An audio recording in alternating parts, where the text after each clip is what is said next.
Hello, everyone.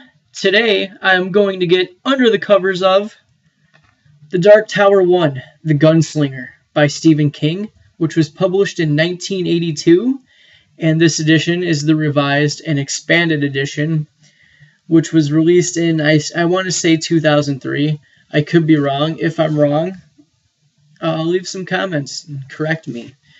This edition is 300 pages long, and I marked my progress with my Luke Skywalker Empire Strikes Back bookmark. And it's kind of funny because I'm wearing my Empire Strikes Back t-shirt. I didn't even plan that.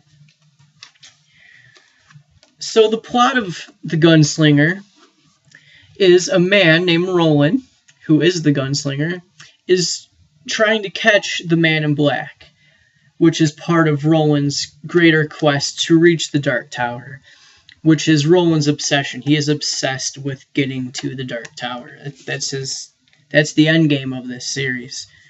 And along the way, Roland encounters, a man who lives on the outskirts of a desert, and he ends up in a town called Tull, where he stays a short period of time. Then he encounters a boy named Jake, and then he encounters demons and succubuses and oracles and mutants, typical, fantasy adventure fare. And the thing about this plot is the setting of this novel is it's not on our world. It's on a world very similar to ours because this boy, Jake, is from our world. He knows, about subways and he uses words that we use here on Earth that Roland doesn't even comprehend. So Jake is from our Earth, and he dies, and he goes to wherever this place is that the gunslinger is on. So King is setting up this multi-universe universe throughout the plot of this novel. Let's get into King's writing style. Stephen King uses a lot of vivid imagery and descriptions, and he uses very vivid similes and metaphors. And my favorite comes on page 174. His teeth felt strange in his head. Tiny tombstones set in pink moist earth. And when I read that, I was like, wow, that's really cool. And I marked it down. And he also uses a lot of dark imagery, like with tombstones and, bones and skulls, typical Stephen King, that you would expect from King. But he also does a great job of writing these characters. He gives you a great look at what Roland will do and sacrifice to get to the Dark Tower. But at the same time, you don't really have much sympathy for Roland. Roland's a very unsympathetic main character. And I feel when a character is unsympathetic, you can't latch on to him. You can't feel sorry for him. You can't, feel his sadness because he doesn't feel sadness for others or other certain things. So it was kind of hard for me to read a little bit because of that. King also uses a lot of sexual imagery and makes a lot of sexual references. He often refers to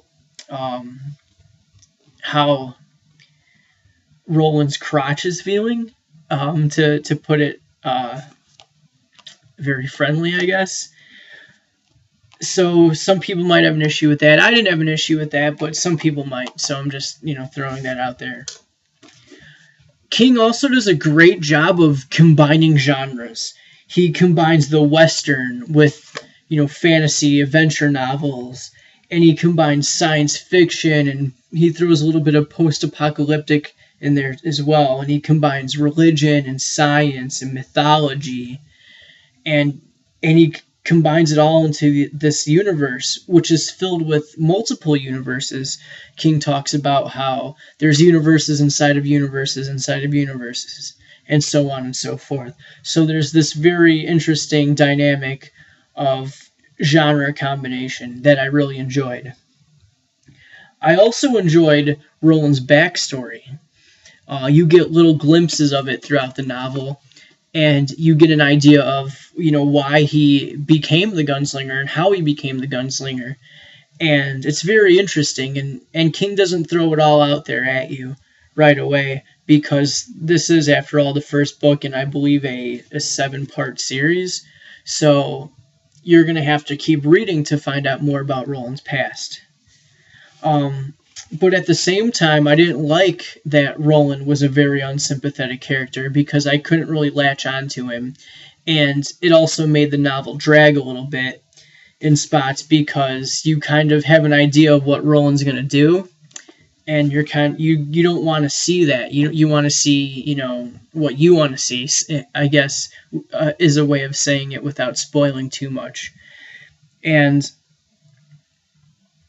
it kind of drags as well, because there are times when there's really nothing going on. They're just walking, and King is describing the landscape, which does play a big part of the novel, but at the same time, there's a lot of action in little spots.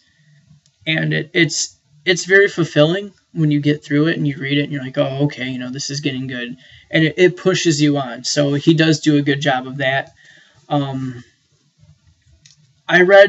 It took me, a couple weeks to read this, because there were times where I would put the novel down because it just wasn't holding my interest at the time. And then I'd pick it back up and get into it. And at about, I want to say, 180 pages in, it really started to pick up for me, and I really started to be more interested in the novel. And, I felt like that kind of, it was good because the novel does eventually pick up, but I would have liked it to pick up sooner and take my interest in a little bit more early on in the novel. But, it's not my novel to write, so I can't really say, that King did it wrong, because who am I to say? Because King wrote a bajillion books, and I haven't written any. So with all that said, I'm going to get into my final rating, and I do a 5-star rating out of 5 stars. And I'm going to give The Gunslinger by Stephen King 3 3/4 stars out of 5, because, like I said, I like the combination of genres, and I like this idea of prophecy and oracles and knowing your future and finding out glimpses of your future. But I also didn't like that the novel kind of dragged, and I didn't like that I couldn't sympathize with Roland. It's not that he wasn't a relatable character, it's just he had some very unsympathetic traits, and that kept me from having an interest in the novel. But with that said, I will read the second novel in the series. I am interested in seeing where the series goes, because I'm interested more on the story than the characters involved. So that's all I really have. Once again, The Dark Tower 1, The Gunslinger by Stephen King. I gave it 3 3/4 stars out of 5. If you've read The Gunslinger, or any of the other novels in the series, let me know what you think in the comments below. Like and subscribe, which is down here. Share the video with your friends, or, as some people have done, shown my video to your class.